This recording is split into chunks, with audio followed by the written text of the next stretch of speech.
Hello, hello, and welcome back to Shatter Our Souls with Novaria. Now, I know it's been a hot minute since I did a Super Smash Bros. Video, or at least the Smash 64 series.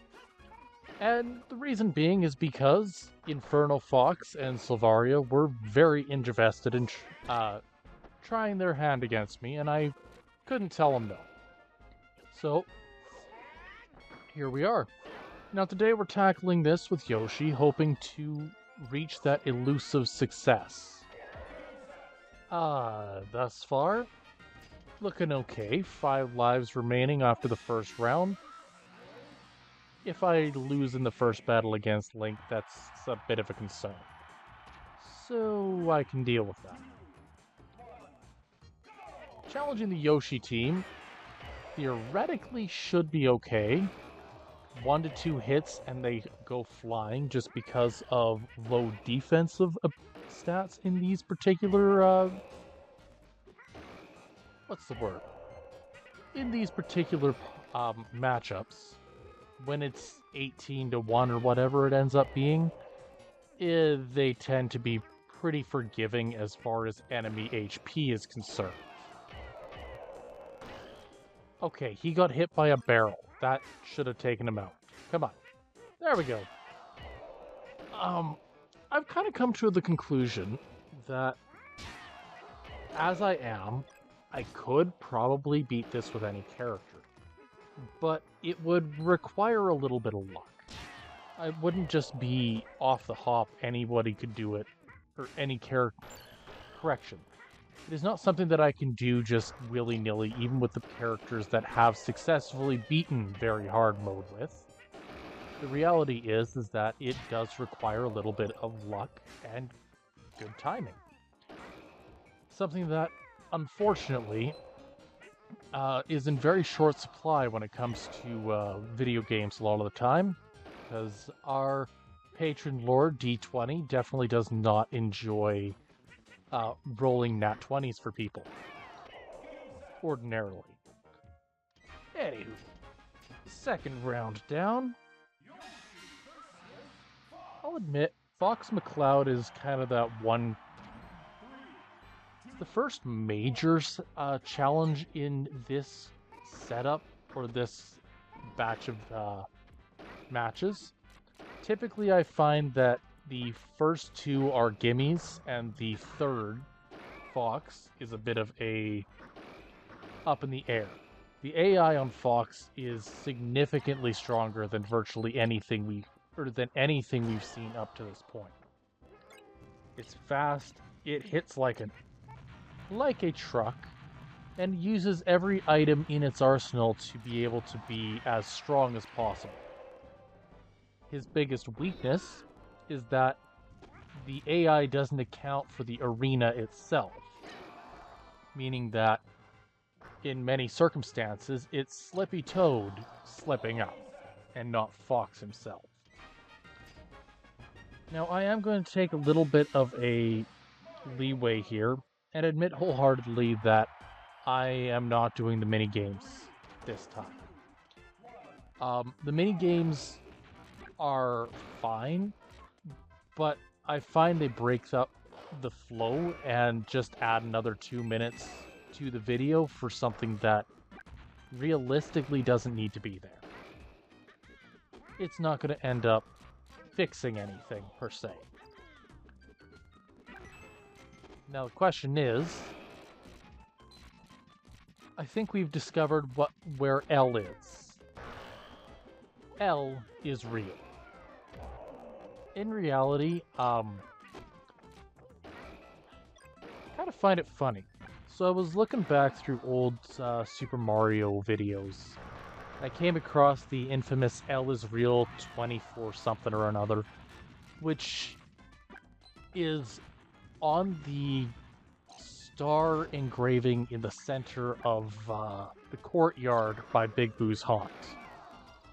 And I love that air of mystery that we had in the early 2000s when it came to internet situations, because nobody really knew what it meant.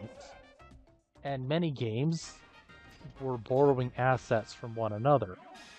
An example of this being the monolith in Dodongo's Cavern of Ocarina of Time, having the exact same scroll of text suggesting that L is real on it. And even then, there's also Romani Ranch and Majora's Mask that borrowed the Welcome to Kakariko Graveyard signage on it. So, it's one of those things that if you look hard enough at the older games, you're going to find a lot of overlap in terms of what each of them actually are saying or showing. And that wasn't cheap, that was me just trying to prevent him from getting the star. Giant DK is one of those characters that acts as the antagonist of the second section of this game, of the classic mode. Generally, because of his large size and lacking any major means of holding him down, he becomes a very difficult opponent. Nope, nope, nope. Come on, I need to get... Okay, cool. I got the heart. I was gonna say I need to get the heart, because if DK gets it, that's another life down the drain. He didn't, so that's good. Hey, that was rude. How dare you throw me across the room? Donkey Kong, because of his incredible size and strength, he's a hard opponent to fight in any case during these sections of the game. Unfortunately, once you get him moving, it ain't hard to keep him off. Once again, we're skipping the second bonus mission and straight into the Turbo Kerbo team. Now, the Kirby team, I honestly kind of 50-50 on. They feel very much like a rehash of the Yoshi team, but their AI is significantly stronger, that it is laughable to compare the two. The biggest issue that crops up between these guys is that their AI only focuses on the player. I just tried to eat a plasma ball. That did not work. Their AI only focuses on the player and not the overarching arena, so they have a habit of beating each other up. As shown, Kirby just sent Kirby off the ledge, because why not? They lack this self-sustaining awareness that they should have. It's not that it's the end of the world, it's just a statement of this is a thing. Okay, my heart. I want to eat the heart. Thank you. Wait, that's what, 2 or 3 hearts now? I think if my drop luck remains this good, this is possibly the run for Yoshi.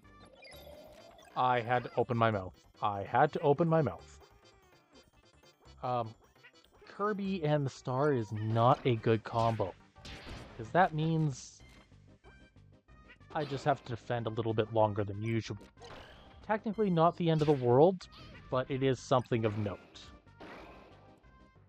Oh, wow. Tenacious. He almost made it back. Alright. And we're heading into challenge our good friend Samus.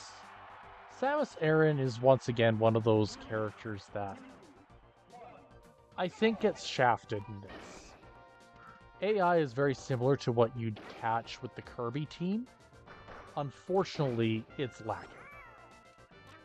Now, if Samus were actually at peak strength during Super Smash Bros., Samus would be unstoppable.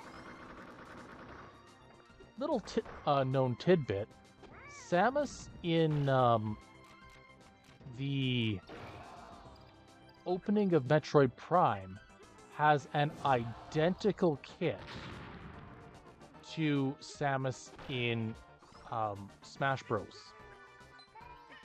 as far as attacks. The only thing that the Samus in Smash Bros. Is lacking are the missiles that Samus uses in the friggin' Orpheon of Metroid Prime.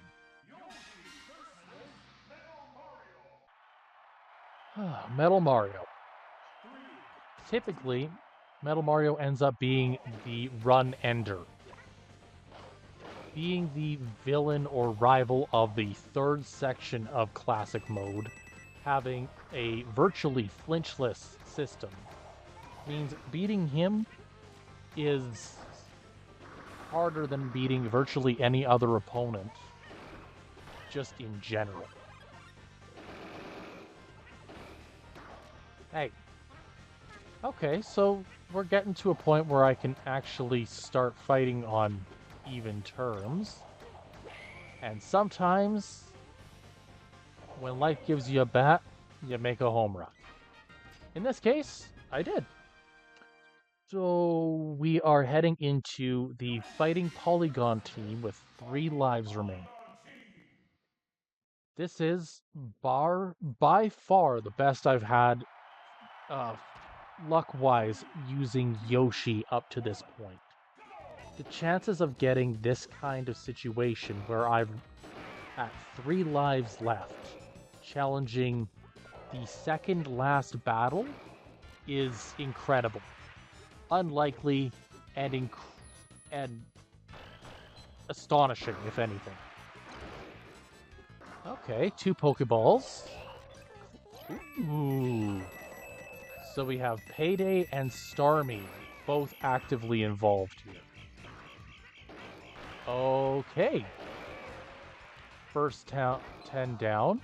Oh. And a maximum tomato, meaning I'm back to full health. This could not be going any better.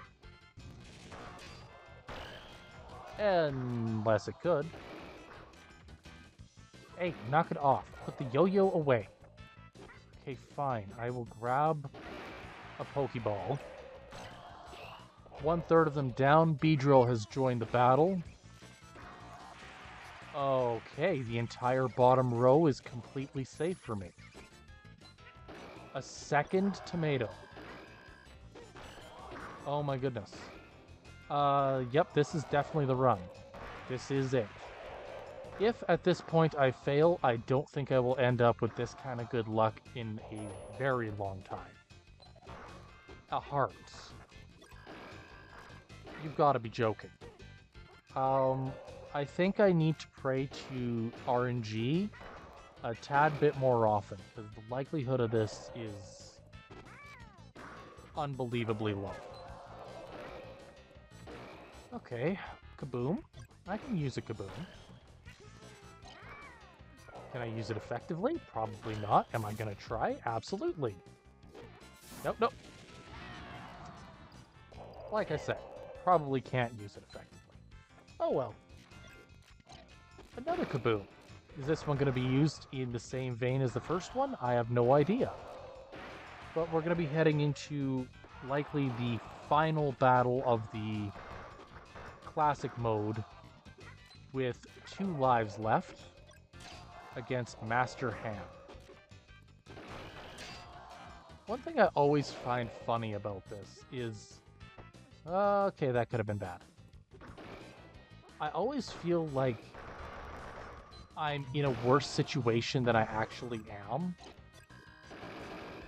And I'm not sure if that's just something that everybody experiences or if it's something that just I do.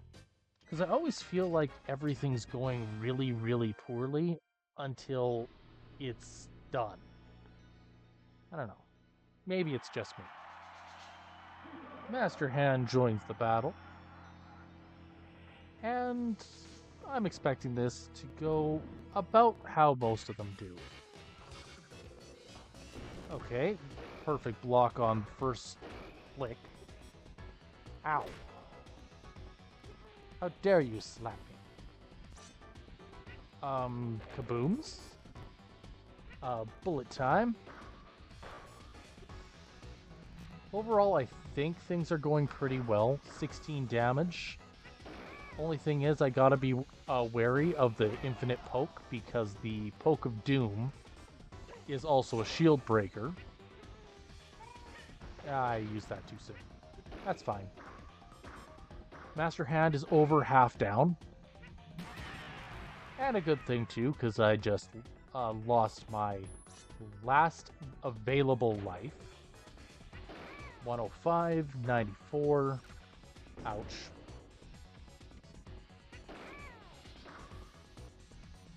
Woohoo! Alright, we got a good block. That could have been bad, that could be bad, that could be bad. 16 health remaining. And with that, Yoshi joins the winner's circle as one of the few remaining characters that have been able to beat Master Hand without requiring a continue.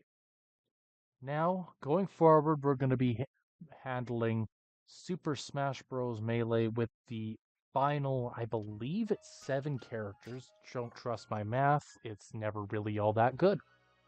But if you like what you see, are interested in seeing the last few happen, drop a like, leave subscribe, and we'll catch you next time. Until then, have a good one.